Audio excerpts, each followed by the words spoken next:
अगर आपका मन आपकी बात मानता, क्या आप चिंता पैदा करते?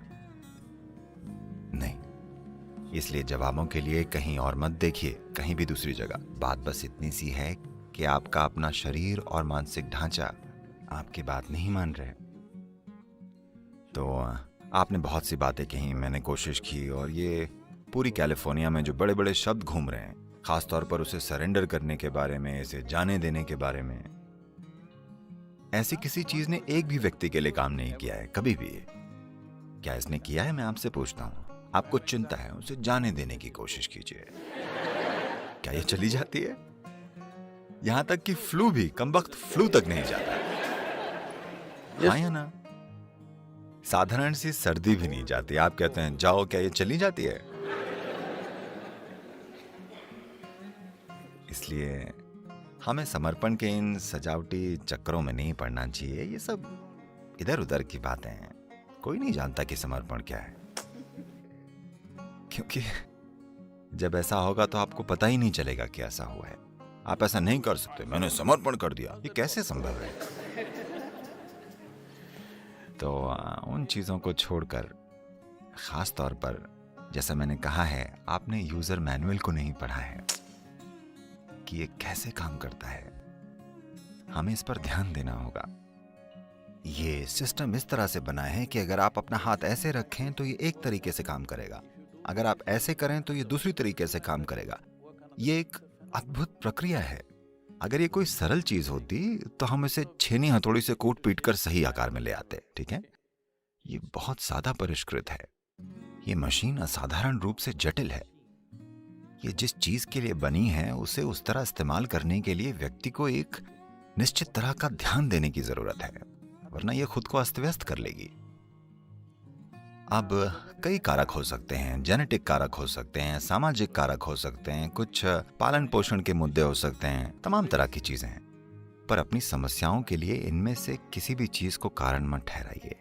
जरूरी बात बस ये है, आप अपने मन को वैसे नहीं रख पा रहे हैं जिस तरह से आप उसे चाहते हैं। आपकी बस यही समस्या है ना? जिस पल आप कारण देते हैं कि मैं ऐसा इसलिए हूं क्योंकि मेरे पिता ऐसे थे, मैं ऐसा इसलिए हूं क्योंकि मेरे दादा की जेनेटिक्स ठीक नहीं थी, तो समझिए आप खत्म हैं। क्योंकि अब हम उन व्यक्तियों को बदल नहीं सकते। Yes. अब आप कोई अलग पिता या दादा नहीं चुन सकते, अब वो बीत चुके हैं।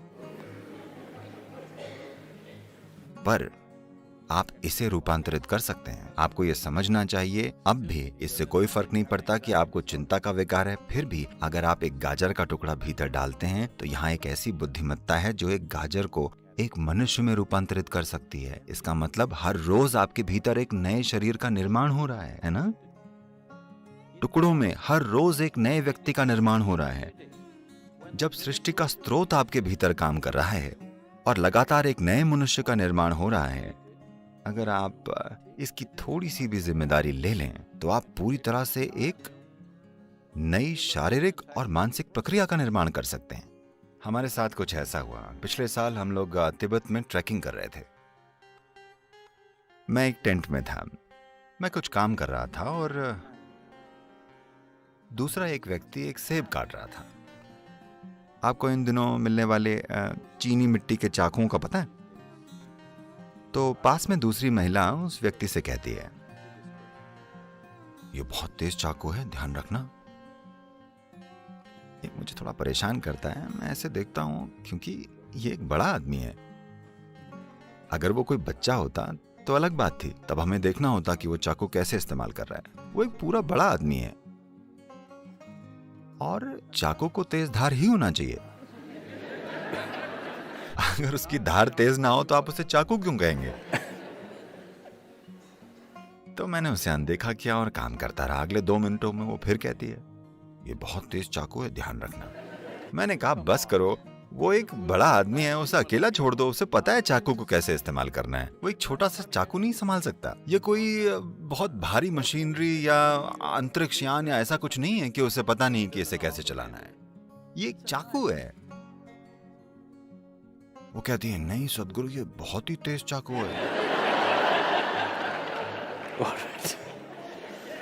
और मैं जो कर रहा था वो करता रहा। अगले 2 मिनटों में वो उससे फुसफुसाती है, बहुत ध्यान रखना, ये बहुत तेज है।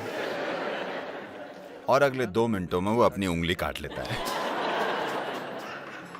उसके बाद मैंने हार मान ली। ठीक, यही सब हो रहा है जीवन के साथ, यही सब हो रहा है। आपके पास एक बुद्धि है जिसके लिए आपके पास कोई पर्याप्त स्थिर आधार नहीं है, या दूसरे शब्दों में आपके पास एक तेज चाकू है, माफ कीजिएगा बहुत ही तेज चाकू।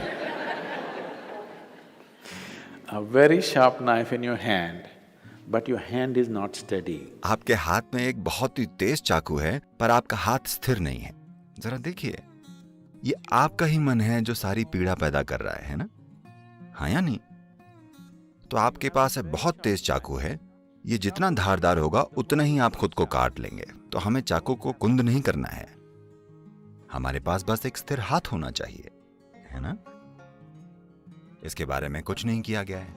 लोग इन तमाम शांतिकर दवाओं और बकवास के साथ जो आप लेते हैं उससे चाकू को कुंद करने की कोशिश कर रहे हैं। चाकू को कुंद करना हल नहीं है, क्योंकि अगर आप अपने होने की संभावना को ही कम कर देते हैं तो सब ठीक होगा।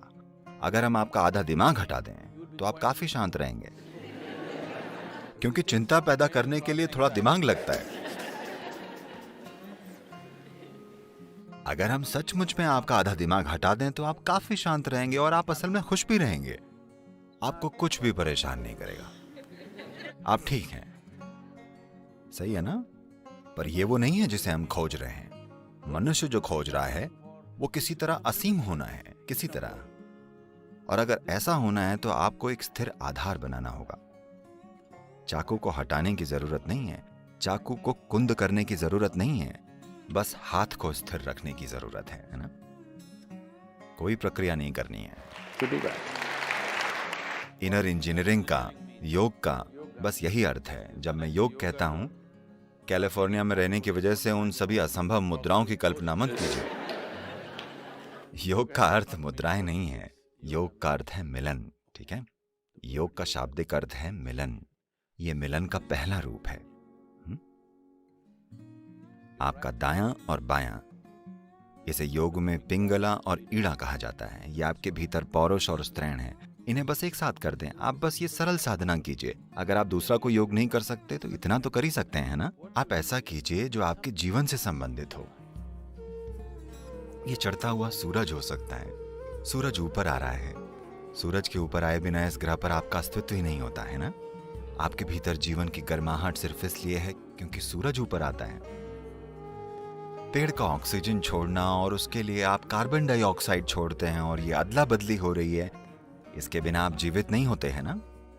इसकी ओर कुछ इस तरह से देखिए, जो भोजन आप खाते हैं, सूरज, जिस धरती पर आप चलते हैं, जिस हवा में सांस लेते हैं, जो पानी पीते हैं, जो लोग आपके आसपास रहते हैं, इनमें से कुछ भी चुन लीजिए। बस ये कीजिए, आपके दाएं और बाएं को पूरी तरह एक साथ कर दीजिए। इस तरह नहीं, इस तरह नहीं, बिल्कुल सीधे, ठीक है? बस किसी ऐसी चीज की ओर देखिए जो आपके लिए सच में मायने रखती है। शायद सूरज, शायद आकाश, शायद बादल, शायद एक पेड़ या कोई व्यक्ति, शायद एक बच्चा, एक जानवर, कोई मायने नहीं रखता कि क्या। बस उसकी ओर देखिए। लगातार 10-12 मिनटों तक दोनों हाथों को जोड़े रखिए। आप देखेंगे कि आपकी आधी चिंता शांत होनी शुरू हो जाएगी। क्योंकि वास्तव में संघर्ष ये है कि आपके भीतर 2 आयाम हैं। मैं इसके विस्तृत विवरण में नहीं जाना चाहता, क्योंकि योग, शरीर विज्ञान इसके बारे में विस्तार से बताता है। लेकिन सरल शब्दों में कहें तो आधुनिक चिकित्सा विज्ञान आपको बता रहा है कि एक दायां दिमाग है और एक बायां दिमाग है, ठीक है? बस इन दोनों चीजों को एक साथ रख दीजिए। ऐसे किसी भी चीज की ओर परम प्रेम और प्रशंसा से देखिए जो आपके लिए मायने रखती है। वो आपकी पत्नी हो सकती है, आपके पति हो सकते हैं, आपकी संतान हो सकती है, एक पेड़, एक कुत्ता, आकाश, सूरज, चांद, इनमें से हर चीज आपके जीवन के लिए जरूरी है। क्या ऐसा नहीं?